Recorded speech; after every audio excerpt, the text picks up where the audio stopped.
So here we have the Ford Fiesta on a 65 plate. I'm going to start off by showing you around the outside of the car, and then we'll hop in and run through some controls on the inside. From the outside though, you can see it's a 5-door car with alloy wheels and tinted windows.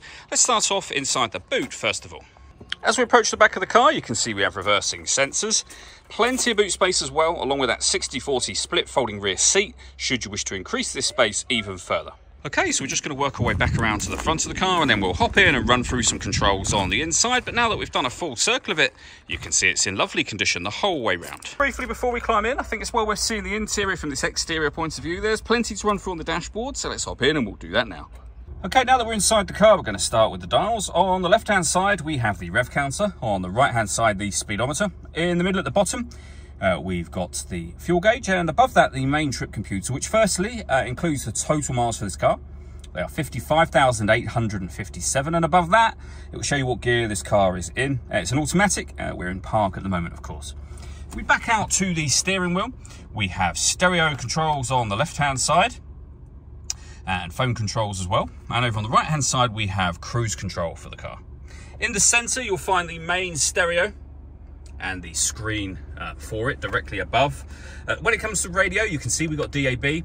This car's also got FM and AM as well. Every push of the radio button will take you through a different wave band back around to the beginning again. If you want to listen to your own music, you can do so via the CD player that you see just here.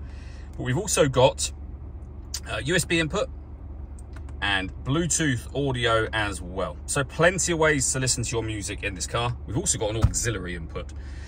Working our way down from that, we've got the main volume for the stereo just here. Deadlock, so you can lock and unlock the car doors. Various settings to pair things, for example, your phone, and then our stereo settings that we went through just a moment ago. And then beneath that, we have the climate control. So you can adjust the fan speed, the temperature, the direction you'd like the air to be distributed in. And when you're happy with those settings, that button turns your air conditioning on. The same button to turn it off, or hit auto.